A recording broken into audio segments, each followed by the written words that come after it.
Salut les marketeurs, c'est Jérôme, site marketeurnumérique.fr. Aujourd'hui, je vais répondre à une question. J'ai eu énormément de réponses à mon questionnaire sur le site marketeurnumérique.fr et c'est à peu près toujours les mêmes questions, les mêmes remarques qui reviennent et je voudrais faire des vidéos pour vous expliquer vraiment ce que vous pouvez faire pour améliorer vos pubs Facebook, et c'est le but de toute cette série de vidéos que je vais commencer aujourd'hui.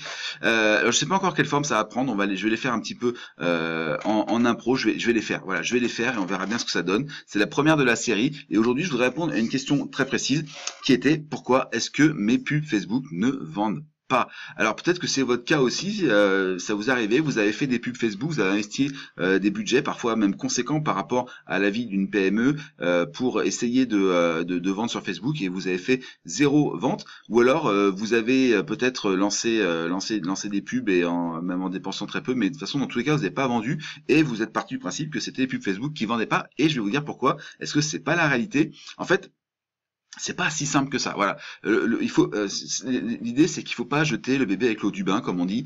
C'est pas la pub Facebook qui pose problème. C'est simplement que aujourd'hui, vous ne communiquez pas sur Facebook de la façon dont il faut communiquer pour réussir à avoir des bons résultats. Voilà. Alors, je vous ai préparé une deuxième vidéo. Vous avez le lien qui est dans la description juste en dessous, dans laquelle je vous explique exactement les 9 erreurs à ne pas commettre avec les pubs Facebook. Voilà. Je vous explique exactement les 9 erreurs que moi j'ai identifiées dans j'ai eu plus de 150 interviews d'entrepreneurs pour réussir à voir tout ça, et j'ai découvert vraiment 9 erreurs qui sont assez récurrentes, et ces 9 erreurs, je vous explique dans le fichier, donc vous avez le descriptif juste en dessous. Voilà, je vous en reparlerai à la fin, vous en faites pas. Donc, c'est quoi la différence entre Google et Facebook? Voilà, on a les deux.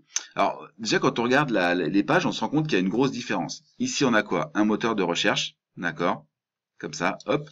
Et là, on a une page, un réseau social. Donc on vient pas du tout faire les mêmes choses sur les deux pages. Quand je viens ici sur Google, en fait très clairement, je viens faire ce qu'on appelle une recherche, d'accord? Donc une recherche, c'est quoi? Ça veut dire j'ai un problème, je demande à Google une solution. Donc c'est relativement simple. Vendre à quelqu'un qui est en train de demander une solution à son problème, c'est quelque chose de très facile. Si vous vendez des pansements, qu'il y a quelqu'un qui arrive en disant je sais, est-ce que vous auriez un pansement et que vous n'arrivez pas à lui vendre un pansement, c'est que vraiment enfin, vous avez un souci, vous n'êtes vraiment pas fait pour la vente, quoi. Donc c'est facile de vendre avec Google. Avec Facebook, c'est pas du tout ça. Avec Facebook, alors moi mon Facebook il est très professionnel, on va dire, mais il y a beaucoup de choses, voilà. Mais je viens voir ça, je viens lire des articles de science, je viens lire du Lifehacker, je viens lire les journées mondiales de la trisomie, une amie qui partage ça, des photos de Lyon, des copains qui font du running, etc. Enfin, bref, tout ça c'est du golf, mais tout ça, encore une fois, c'est pas fait pour trouver des solutions à mes problèmes de ma vie de tous les jours. C'est fait pour faire autre chose. Je viens passer mon temps sur Facebook. Alors, j'arrive jusqu'à dire parfois, je vais aller perdre mon temps sur Facebook. C'est-à-dire, vous savez, quand on est devant la télé, parfois on veut juste oublier qu'on a une journée pourrie, on veut juste oublier que voilà, on est fatigué, on veut juste passer un peu de bon temps en regardant une série qui casse pas forcément trois pattes à un canard, ou un film qu'on a déjà vu 153 fois. Le but, c'est que le temps passe pour aller jusqu'au temps du coucher. Facebook, c'est exactement ça. C'est la télé. Et la télé, c'est un super média de communication parce que honnêtement, les gens sont disponibles devant la télé. Alors que sur Google, en fait, quand vous vous retrouvez dans une situation où les gens demandent une recherche, qu'est-ce qui se passe? Quand les gens demandent une requête précise, par exemple, ils vont dire voilà, je veux une perceuse Bosch machin. Qu'est-ce qu'ils vont faire derrière? Ils vont aller comparer les prix parce qu'ils savent déjà la solution qu'ils veulent, ou ils savent déjà qu'ils ont un problème. Ils sont dans ce stade où ils savent qu'ils ont un problème, ils savent qu'il y a un produit qui existe pour apporter une solution à leur problème. Donc du coup, ils vont sur Google, ils tapent perceuse Bosch BW443, poum, et regardent, et qu'est-ce qui va rester derrière? Le prix. Voilà. Et donc, vous allez retrouver déjà dans une guerre de prix sur Google parce que, voilà. Et puis, d'autre part, il y a un deuxième problème avec Google Ads. C'est que c'est devenu un produit hyper technique, encore plus qu'à l'époque où moi j'en ai fait. Et en plus, la concurrence est bien plus excitée qu'avant parce que moi à l'époque où je faisais du Google Ads, donc il y a encore quelques années de ça, la logique du mobile first elle commençait juste à pointer le bout de son nez, mais c'était pas encore mis en place comme aujourd'hui. C'est-à-dire qu'aujourd'hui, quand vous allez sur Google, en fait, ce qui se passe, c'est que vous avez plus que 4-5 places maximum de pub. Moi, à l'époque où j'étais sur Google, il y avait jusqu'à 12 places. Donc quand vous êtes 20 à vous mettre en concurrence sur 12 places, il y en a 8 qui perdent. Quand vous êtes 20 à vous mettre en concurrence sur 4 places, il y en a 16 qui perdent. Et donc du coup, la concurrence elle est exacerbée, les coûts sont de plus en plus élevés, ça coûte de plus en plus cher, et le produit est un produit hyper technique parce que vous pouvez pas faire de la pub simplement sur des centres d'intérêt. L'avantage de Facebook, c'est que vous faites de la pub, par exemple, si vous cherchez des gens qui sont pêcheurs, vous tapez pêche, et vous avez hop une audience qui se crée avec tous les gens qui aiment la pêche sur Facebook. Si vous l'avez sur Google, il faut taper le mot-clé qui va être tapé. Donc par exemple ça va être je sais pas moi hameçon de 12 ou canne à pêche en graphite, et là vous allez pouvoir trouver les pêcheurs. Mais vous pouvez pas cibler sur les gens qui aiment la pêche, d'accord? Donc l'avantage à Facebook, il est sur ça, sur la facilité de l'outil. Mais comme j'ai dit tout à l'heure, on va sur Facebook pour passer du temps, pour perdre son temps. Et donc du coup, le problème c'est que en face de vous, vous avez des gens qui ne veulent pas entendre parler de leurs problèmes et qui n'ont pas envie de se prendre la tête. Je veux dire, si par exemple, je sais pas, comme moi, vous avez il y a un problème de surpoids, vous vous posez pas la question de dire tout le temps, ah, faudrait que je maigrisse, faudrait que je maigrisse. Et quand il y a quelqu'un qui va vous dire, vous voulez perdre 10 kilos, et en fait, vous êtes là en train de faire autre chose, vous allez dire, non, non, bah là, c'est pas ce que j'ai envie. Voilà, j'ai ma copine machin qui m'a mis une photo de petit gâteau sur Facebook, donc mes problèmes de poids, là, en ce moment, ça m'intéresse pas. Si vous êtes fumeur, voilà, vous êtes en train de vous dire que vous voulez, voilà, si on vous dit vous allez mourir parce que vous avez fumé, bah, ça vous prend la tête, vous passez à autre chose, voilà. Donc du coup, eh bien en fait, il y a un problème d'état d'esprit. Et toute la stratégie de votre pub Facebook va être autour de ce changement d'état d'esprit. Et c'est l'élément le plus important, c'est vraiment ce qui est central pour réussir à faire passer les clients, les gens sur Facebook, les simples visiteurs en clients, c'est qu'il faut changer d'état d'esprit. Et pour ça, eh bien, en fait, il y a pas 50 solutions. Il y en a vraiment une qui fonctionne. C'est d'arriver à comprendre que vous êtes là pour leur vendre une transformation. Et ça, pour moi, c'est l'élément le plus important. Sur Internet, aujourd'hui, en particulier avec Facebook, on va essayer de faire passer les gens dans un système de transformation. On va essayer de les faire passer d'un moment où ils sont mécontents à un moment où ils sont contents. Et tout votre produit, en fait, il est ici. Tout est là. C'est ça qui va être le plus important, d'arriver à faire cette transformation. Et en réalité, plus cette transformation elle va être longue, plus le prix, je vais mettre un symbole dollar parce que c'est plus facile à faire avec la souris, plus le prix va être important.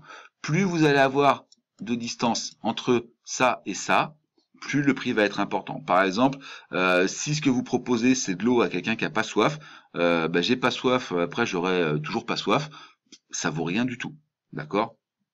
Allez, quelques centimes d'euros pour au cas où j'aurai soif plus tard, voilà, mettons. Par contre, vous êtes dans le désert, la personne elle est très mécontente parce qu'elle meurt de soif et vous avez de l'eau à vendre, et à ce moment-là vous allez pouvoir la vendre très très cher parce que, en face, elle va vraiment ressentir un vrai plaisir à avoir cette bouteille d'eau. Voilà. Donc vous allez pouvoir vendre la bouteille d'eau beaucoup plus cher que si vous l'aviez vendu à quelqu'un qui n'a pas soif. Là, vous arrivez maintenant pour me dire, Jérôme, est-ce que ça t'intéresserait, je te vends une bouteille d'eau à 5 euros, je dis ça va pas, j'ai l'eau juste au-dessus de moi, juste au-dessus, je vais à l'étage du dessus, je me remplis de l'eau autant que je veux. Par contre, si vous me prenez au milieu du désert ou même sur un parcours l'été quand il fait très chaud sur la plage, si j'ai pas pensé à prendre des bouteilles, je suis en train de mourir de soif et j'ai vraiment très soif, je vais pouvoir acheter cette bouteille beaucoup plus cher. Voilà. Donc c'est vraiment ça qu'il faut comprendre, c'est que il faut faire cette transformation. Et en fait, ce que vous allez faire sur Facebook, changer de couleur, c'est qu'en fait, vous allez couper cette transformation par étapes et faire en sorte que la première étape ici soit la plus proche de 0 euros ou 0 minutes possible. La plus petite. D'accord? La plus petite possible. Il faut que cette première étape soit la plus petite possible parce que les gens, ils vont pas investir leur temps dans quelque chose dont ils pensent que ça va leur prendre la tête, que ça va les occuper pendant 3 heures. Si vous dites directement à la personne ici, hop là, je te fais faire tout ça. Est-ce que tu veux m'acheter pour 100 euros mon truc? Elle va vous dire, ça m'intéresse pas. Ça ne m'intéresse pas. Alors qu'en fait, si par contre, vous lui dites, là ici, pour gratuitement, je te propose un truc qui va t'apporter, alors pas forcément une solution magnifique tout de suite, mais immédiatement un soulagement.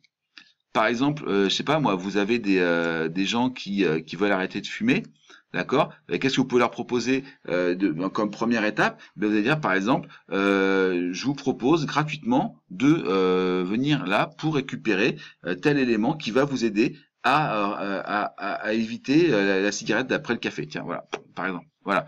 Comment éviter la cigarette? Découvrez gratuitement comment éviter la cigarette après le café. Voilà. Et après, une fois que la personne elle est là, vous allez pouvoir la prendre et lui faire franchir l'étape les unes après les autres, une par une, d'accord? Et à chaque fois, vous allez faire augmenter la valeur du voyage. Alors, encore une fois, ici, la deuxième erreur serait de faire, penser qu'on peut faire ça. C'est-à-dire que une fois que la personne vous a, par exemple, donné ici son adresse email, par exemple, ou son numéro de téléphone, mais dire que pour discuter, non, ça marche pas. Il faut pas faire ça. Il faut vraiment ici se dire que ce que je vais faire, c'est la faire passer étape par étape. Et en fait, à chaque fois, ici, il va y avoir un petit euro qui va traîner, un petit euro qui va traîner, et de plus en plus d'euros qui vont traîner.